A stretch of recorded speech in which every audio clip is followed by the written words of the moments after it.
بات ہی غلط ہے کہ انبیاء کے آباء و اجداد میں کوئی کافر نہیں ہو سکتا، نہ بلکہ یہ تو اسلام کا حسن ہے کہ اسلام نے کہا اگر نبی کے والد بھی توحید پر موت واقع نہیں ہوئی تو اللہ ان کو بھی نہیں بخشے گا۔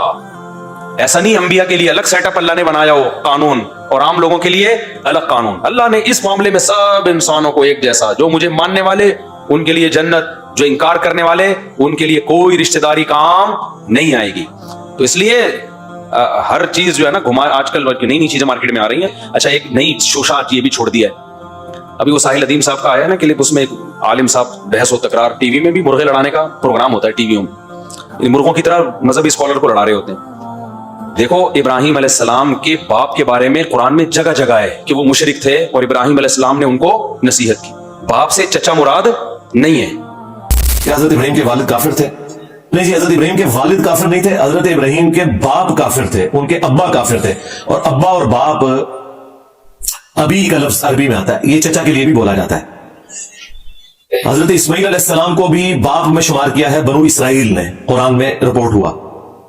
نبی علیہ السلام کی حدیث ہے مسلم میں کہ چچا باپ کی مثل ہے۔ حضرت عباس کو حضور نے کہا یہ میرا باپ ہے۔ تو یہ انٹرچینجبل الفاظ ہیں۔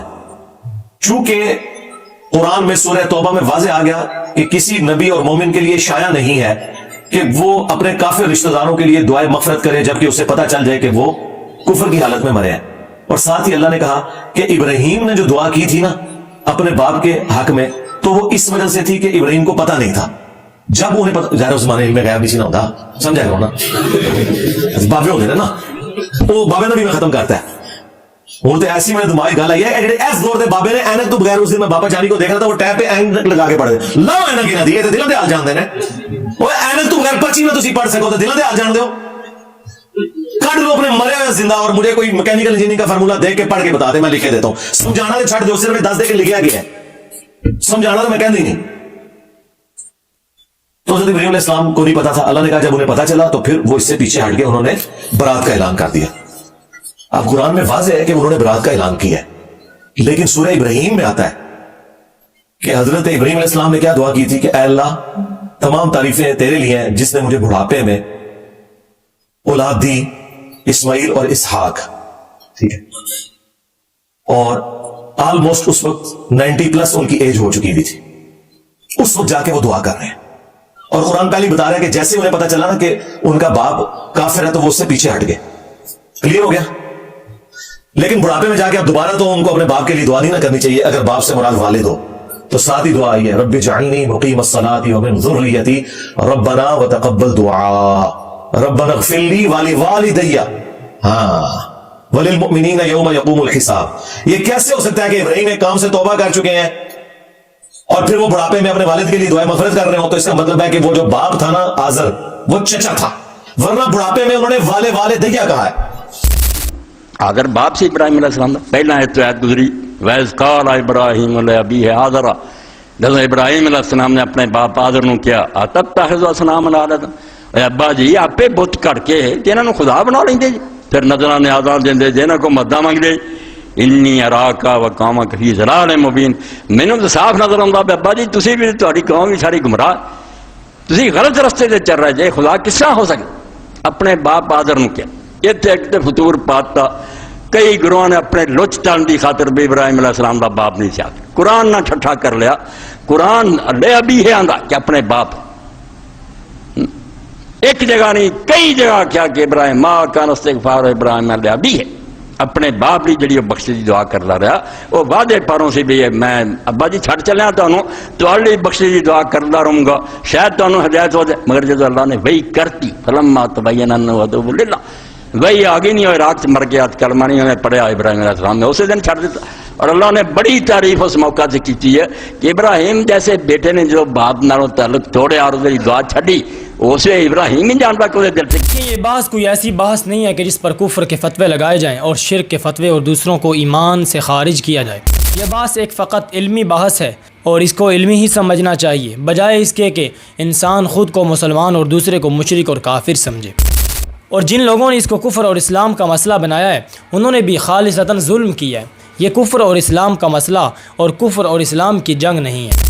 یہ میں اس لیے کہہ رہا ہوں کیونکہ بہت سارے محدثین، بہت سارے مفسرین، ان کا یہ کہنا ہے کہ حضرت ابراہیم کے والد مسلمان تھے اور مومن تھے، موحد تھے، اور قرآن جن کے بارے میں کہتا ہے وہ حضرت ابراہیم کا والد نہیں باپ تھا، اور باپ کا لفظ چچا پر استعمال ہوتا رہتا ہے۔ اور بہت سارے مفسرین اور بہت سارے محدثین کا یہ کہنا ہے کہ حضرت ابراہیم کا والد مشرک تھا اور کافر تھا۔ دیکھیں، ہم سب سے پہلے وہ مقامات دیکھ رہے ہیں کہ جن میں حضرت ابراہیم اپنے باپ سے مخاطب ہو رہے ہیں۔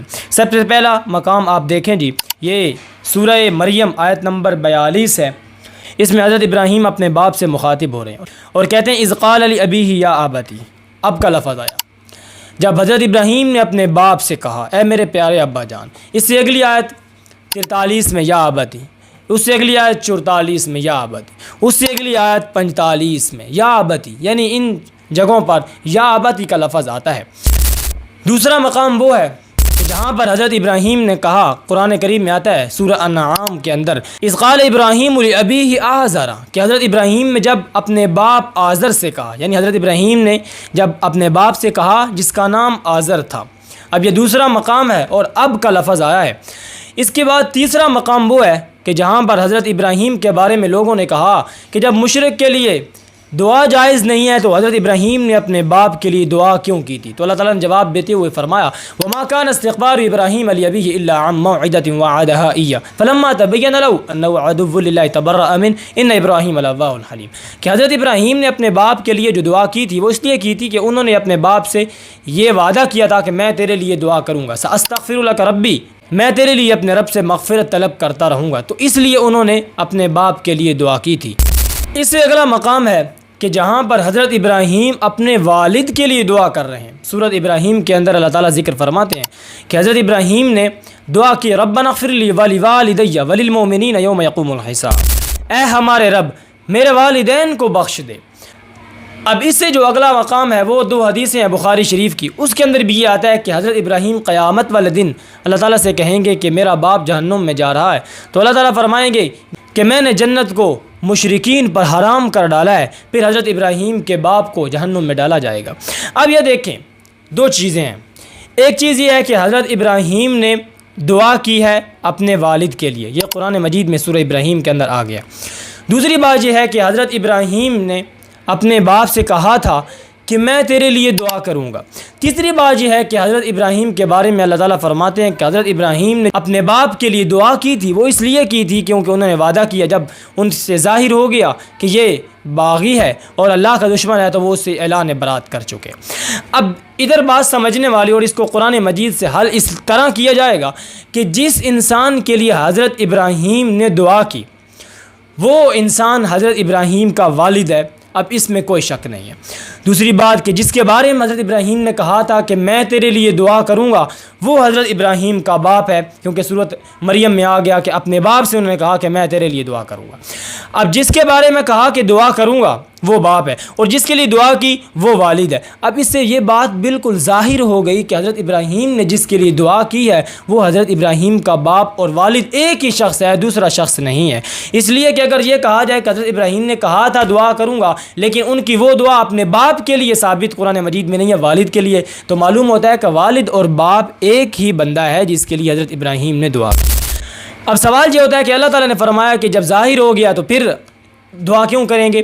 تو جواب یہ ہے کہ حضرت ابراہیم نے جو دعا کی تھی یہ اس وقت تھی جب حضرت ابراہیم پر ابھی تک اس کی بغاوت ظاہر نہیں ہوئی تھی، جب ظاہر ہوگی تو اس کے بعد انہوں نے دعا کبھی نہیں کی ہے۔ اسی طرح حضرت ابراہیم قیامت والے دن جب سفارش کریں گے تو اللہ تعالیٰ یہی فرمائیں گے کہ میری جنت مشرکین پر حرام ہو گئی ہے۔ دوسری بات یہ ہے کہ جو لوگ یہ کہتے ہیں کہ اب کا لفظ چچا پر استعمال ہوتا ہے، اس میں کوئی شک نہیں ہے، لیکن یہ بات ذہن میں رکھیے گا کہ اب کا لفظ حقیقت میں باپ کے لیے اور والد کے لیے وضع کیا گیا، لیکن جس وقت اس کو چچا پر استعمال کریں گے تو یہ مجازی معنی ہوگا، حقیقی معنی نہیں ہوگا۔ تو مجازی معنی وہاں پر مراد لینا ہوتا ہے جہاں پر حقیقت یا تو بالکل ناممکن اور محال ہو اور یا مشکل ہو، لیکن یہاں پر ہم دیکھتے ہیں کہ نہ تو حقیقت کو مراد لینا ناممکن ہے اور نہ ہی جو ہے وہ مشکل ہے، اس لیے باپ سے مراد والد ہی ہے۔ اگر اس طرح ہوتا کہ باپ سے مراد چچا ہے اور والد نہیں ہے تو ایک جگہ پر تو کم از کم قرآن مجید میں عم کا لفظ ہونا چاہیے تھا، چچا کا لفظ ہونا چاہیے تھا، لیکن ایک جگہ پر بھی نہیں ہے۔ باقی یہ بات یاد رکھیں کہ جن لوگوں نے یہ کہا ہے کہ رسول اللہ صلی اللہ علیہ وسلم کی لڑی پوری کی پوری لڑی جو ہے وہ مشرکین میں سے ایک بندہ بھی ان کے اندر نہیں ہے، سارے کے سارے موحد ہیں، اس بات پر کوئی دلیل نہیں ہے۔ جو وہ روایات پیش کرتے ہیں وہ محدثین کی نظر میں بالکل کمزور اور موضوع روایات ہیں، ان کا کوئی تعلق نہیں۔ ہاں یہ کہہ سکتے ہیں کہ حضرت ابراہیم کے باپ اور والد پر بحث ہو سکتی ہے کہ وہ طارق اور عازر ایک بندہ تھا یا الگ تھا، بحث ہو سکتی ہے، لیکن اس پر پورا کا پورا عقیدہ قائم کر لینا یہ ایک ظلم پر مبنی بات ہے، اس میں سے نکلنا کچھ بھی نہیں ہے۔ اس سے اگلی بات وہ یہ ہے کہ اگر مشرک انسان پیغمبر کے گھر میں پیدا ہو سکتا ہے، جس طرح کہ حضرت نوح کے گھر میں ان کا بیٹا کنعان پیدا ہو سکتا ہے، تو پیغمبر مشرک کے گھر میں بھی پیدا ہو سکتا ہے، کوئی ایسی بات نہیں ہے۔ اگر پیغمبر کی بیوی مشرکہ ہو سکتی ہے جیسے لوط علیہ السلام کی بیوی مشرکہ تھی، تو پیغمبر مشرک باپ سے بھی جنم لے سکتا ہے، اس میں کوئی گستاخی والی اور ایسی کوئی بات نہیں۔